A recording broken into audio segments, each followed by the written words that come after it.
basil be popping today. Look at that. Oh, this one's about to go to seed. This will just take a little bit right off the top. And this one as well. And this one as well.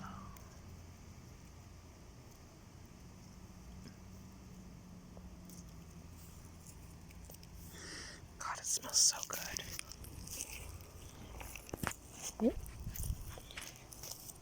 And it looks like we're finally getting some tomatoes to come in and ripen. I feel like I planted these like well over 100 days ago. And this is the second tomato that's ripened. All these other tomatoes. This one's so large, it's completely falling over from all of its supports. I mean, my God. Someone should have told me not to plant cherry tomatoes because this is one plant and it's literally falling over. And extending. It literally never stops extending.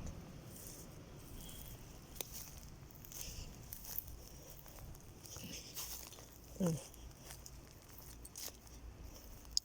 then I have this really large variety of tomato that I have actually no idea what it is. So this is what happens when you stress plant during a global pandemic. You plant varieties of tomatoes and other fruits and vegetables, and you don't actually remember what you planted. This one is a cherry tomato that volunteered from somebody else's garden, and they uprooted all of them and were giving them away for free. And this one was the last one that had not died and seems to be doing pretty well. Meanwhile, these two babies that I put a lot of effort into are not doing that great. And I started these from seed early in the season when I had no idea what I was doing. So this one was store-bought. This one was store-bought. This one was homegrown. I started later in the season, which seemed to actually work out a lot better. I had a much better chance of surviving. And there's actually another one hidden right in here. If you look really, really carefully, you can see some of its fruit. Oh, I'm looking forward to some of these. Oh, these might actually be ready. Huh, because I don't think these are turning red. I think they're turning yellow. Oh my God, that's sweet. And then here's the fence that I built early in April to keep out small animals, and as well as my roommate's dog. And it doesn't really keep out the dogs, so don't really know what I was trying to do there. I did not realize that these eggplants were growing eggplants at the way bitty bottom. To me, from the top, it looked like they were going nothing. But they've got all these little eggplants right down in there, and they're beautiful. Oh my goodness, they are gorgeous. Yeah, I didn't really factor in very well for space. When I started, there was literally like 3 feet of space between where these eggplants ended and where this squash started, and they're basically creating an edge effect with each other, which is not bad. It's honestly beneficial, as they say in permaculture, where the edge of one ecosystem meets the edge of another ecosystem, there is abundance.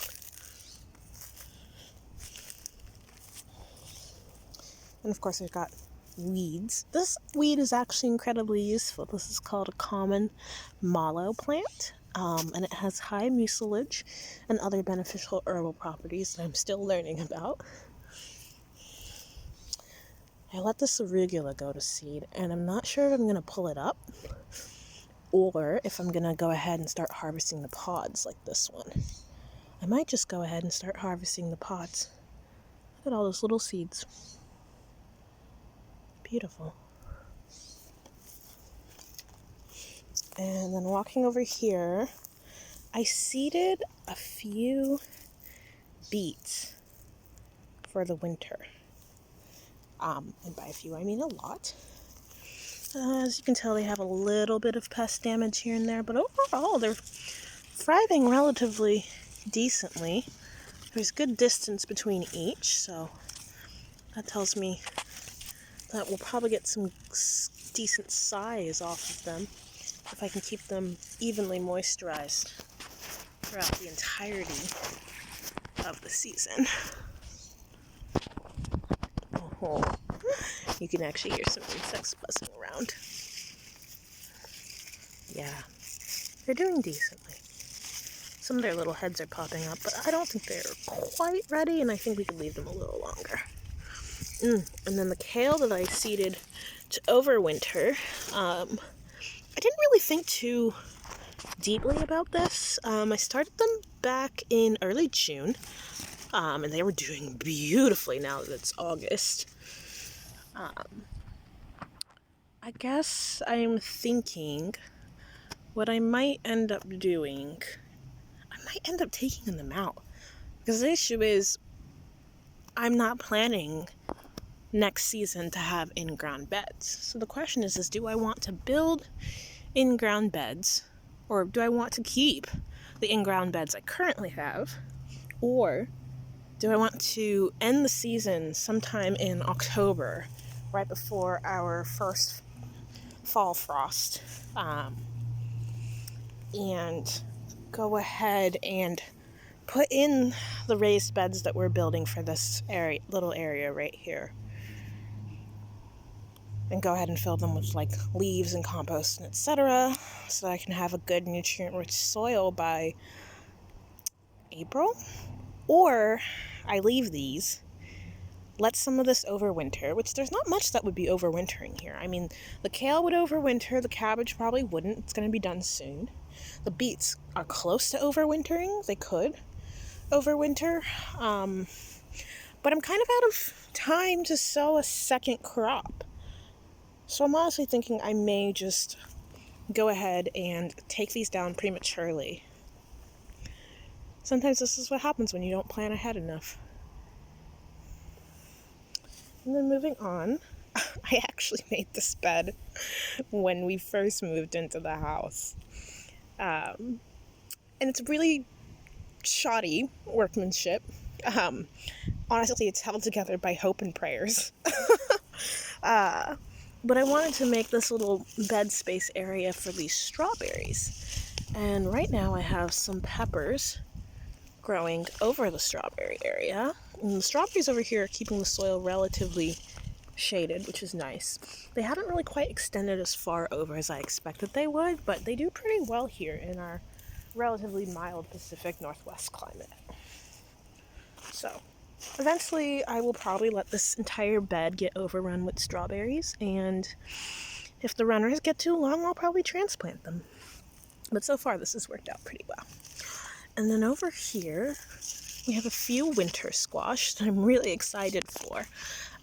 This little variety right here is called a carnival winter squash. And I don't know if you can see it quite right. So let's go ahead and part the Red Sea here a little bit. Yeah, if you look just right there, look at that beautiful color. Gosh, sometimes this is the only thing that keeps me going, especially during these trying times. Yeah, trying times is an understatement. Oh, got another little carnival winter squash coming in here. So these won't be ready until the skin of the fruit can't be punctured by your fingernail. So it's going to probably be another month or two before these are ripe and ready. Over here, I have what I like to call mystery squash.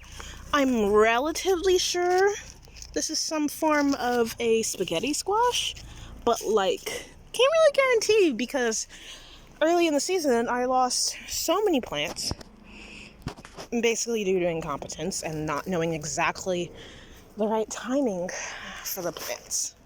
Okay, and this is super sad.